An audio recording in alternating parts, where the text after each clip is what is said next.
Hi there folks, back again. This is back to one of our pinzgauer videos, but it's also going to be a bit of a crossover to one of our wiring videos. So you may have seen, I've been listing a few videos about making some cables that connect different devices into our intercom system back here, to allow us to plug in a phone, a set of headphones, a set of speakers, etc. But this time we've gone a bit further, and we've got to the point where we can include our whole car stereo system. This was one of the big aims. If you don't know, the pinzgauer that I've got, I'm trying to keep fairly military looking. We're trying to build up all this radio system in the back, slowly but surely, as different kit bits of Bowman PCs come up and available. But we're trying to hide any civilian stuff as much as possible that we're putting in, and trying to make anything that we put in ultimately removable. So what we've tried to do is try and hide the stereo system as much as possible.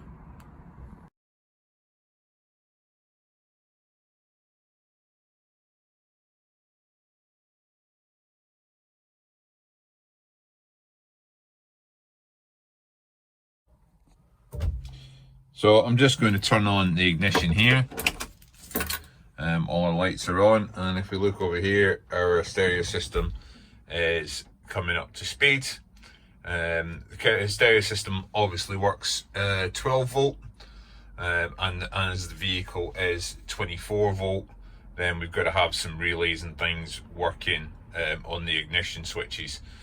So we're up and working there. It's all at the minute wired into the headsets of the intercom system, and that means the 4 different headset systems can hear it, and also when there's power to the speakers, we can get that. And I'm looking for some Klansman or some Bowman speakers that we can wire in that'll look the proper part, to get us to be able to see that. It has an output to a USB end, which I've got just poking out behind the gear stick here, and that goes into a lightning end. That lightning end can go in the phone. If I plug that in there, we'll see if this keeps recording. Plugged in there, and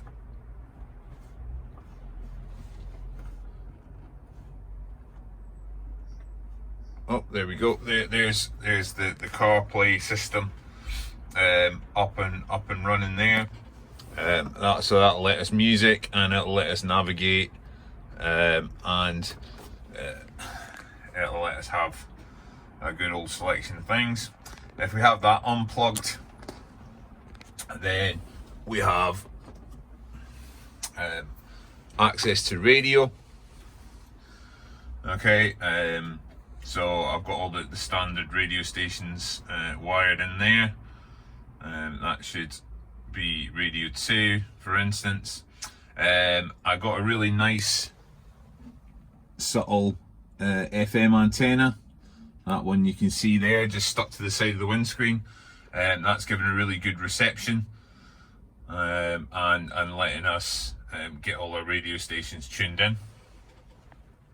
Like I say, there's then cabling ran across the top of the engine cover and onto the side of our intercom system. It's going into 2 plugs, so that we have left and right speakers. But we'll tell you all about that in the photographs.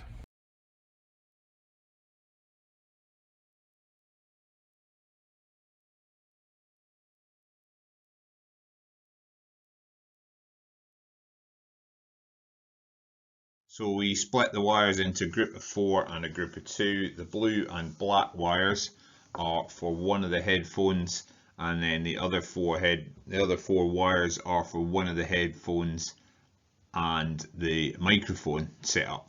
And that's going to allow us on this setup with this intercom system to have the sound in both ears, stereo, and also still have the input to the microphone as required.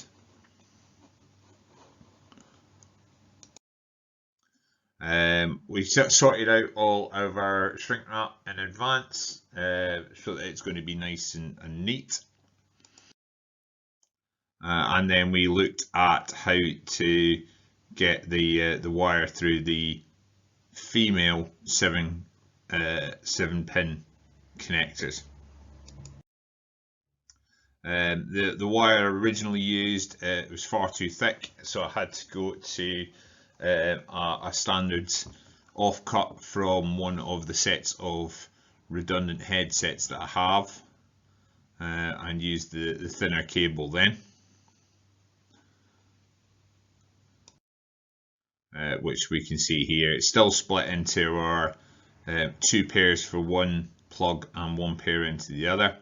That is the 4 pins connected up on that plug, and we repeated that with the blue and black wire into the second, and ended up with this setup with the 4 pins plugged into radio A and the 2 pins wired into radio B. And again, that gives us left and right headphone and the microphone ability on radio A. The length of wire we had from the old set of headphones wasn't long enough to reach where we needed to go, so we spliced that into a set of 7-core trailer wire. That we've used some soldering heat shrink connectors. First time we really had a go with these. I bought them for a bit of a trial. They're really quite good. I'm really quite impressed with them. They take quite a lot of heat from the air gun to melt the solder, and that was causing me some problem with melting the sheathing on the wires before I got to that point. So just keep an eye out for that if you're doing that. We then wrapped all those joints up to give them some extra support, some extra heat shrink, and that's going to help with abrasion and things like that as well. And that's quite a flexible joint that we need to support as well, so we're doing that way. And the finished cable from the 2 plugs to the 7-core end that we're going to deal with and wire into the loom for the car stereo, which we're starting with that. I started using just chocolate block just now. The reason for that is I wanted to test it all before I did final connections with those soldering heat shrinks. I've kept with the chocolate block for just now. We're going to check it's all working fine for a period of time first, and then I'll make a more permanent fixing with the chocolate block. If you look in the wiring diagram link in the description, you'll see what wires we're connecting up to what places on here. And we also need to make sure that we've got wires in there for our earth, our permanent live, our switched live, which comes from a relay in the vehicle, and also we need to have our wire there that's connected to the orange on the loom, which is the trigger for the illumination dimming at night time, which we'll go into that more in a second. And we also need to wire in a headphone jack in there to work the microphone from the external mic on the system. That was just using a piece of red and black wire that we soldered into a mono jack, and that then is going to plug into the back of the stereo. Quite a lot of extra wires. We're going to tidy them up in a minute, but you can see how we're building all that together. Also, the brown wire in the top right hand That's a redundant wire that's running through the 7-core cable. It would be another wire we could use for another means if we wished. Just from a different angle, plugged into the back of the stereo, make sure we were all good. It was quite a tight fitting plug to start with. I think the pins needed to be fitted for the first time, but once they're in, it's a really secure fit with a latch, and it's not going to go anywhere. And then the headphone jack fitted nicely in there too. Here you can see the relay that works for the dashboard illumination. There's a little bit more in a video coming up there, but you can see more of the loom building itself together. Right, so we've got our intercom system coming out the side of it. We have our two connections into the A and B radio. Again, the reason for this is that each of the radios is both mono channels, so therefore you only hear them in one headphone at a time. So we've got A and B connected, and therefore you'd be able to hear them in the left and right headphone, because A and B would play through opposite ones, because A, C and E radios play in the left earphone and B and D play in the right earphone. So if we've got them in A and B, then we've got both the left and the right dealt with. Goes along our cable. We've got a join there going from our thin headphone cable into a thicker gauge of wire. Goes along, goes into our loom there, and these are all our cables we're not using. I've just put them in a bit of shrink there that I haven't shrunk, just to protect the ends. And we've got our headphone jack going into our external microphone socket, and I've got an aerial that I've bought. This should be able to stick on top of the dashboard or somewhere. It's fairly inconspicuous, so it's going to be able to be hidden quite well. And then we've got this relay. So the relay is there for the dimming lights. So when we turn on the lights in the truck, it's going to go through the relay, because the truck's 24 volt and the head unit's only 12 volt. So because we're working two different voltages, we've got to have a relay switch in there. So this end of this yellow wire will go into an interior light.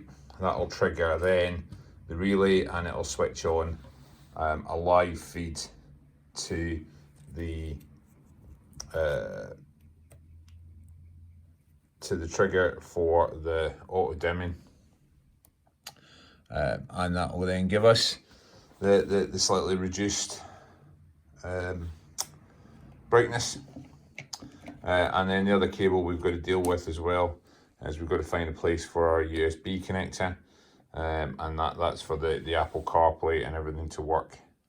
And then our head unit will get fitted probably in the glove compartment of the pinzgauer.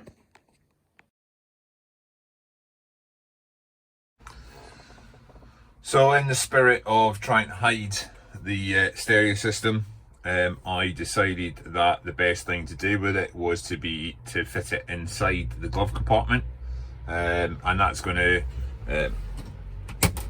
be accessed as we had. There's a few cables still to tidy up in there, but you'll get the idea. Picked an A-Toto system, and in the link in the description you'll see some videos and things that helped me in the decision to get that particular device. Really good. Got Apple CarPlay and things like that, so I can use the GPS as we need to as well. My other thoughts about fitting it, if I hadn't been wanting to hide it fully, was that it could go in the center of the dashboard.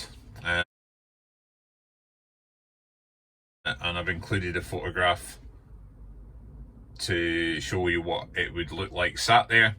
And I'd also had the thought that I would remove the rear view mirror and place it up here, but that went against what I was trying to do as well. So ended up fitted in the glove box. The passenger is going to be the main controller, however we can control the volume and everything with the headset. We're also going to be able to have the phone mounted somewhere that we can control the music and the navigation system.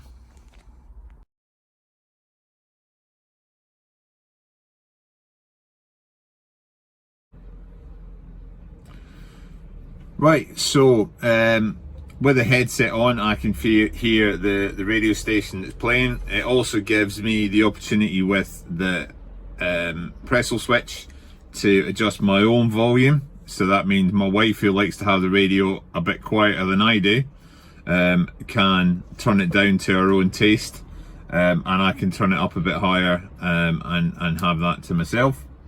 But it also means that we can have the intercom switched on, and with that intercom switched on, we can talk to our relative neighbours in the 4 headsets. Really nice bit of kit. But we can also hear, as you can see here, the CB that we've got mounted. We can hear that, all 4 people over the top of the stereo system as well. So we're really getting the layers of technology in there that I was really interested in trying to get all working together. I'm really quite impressed.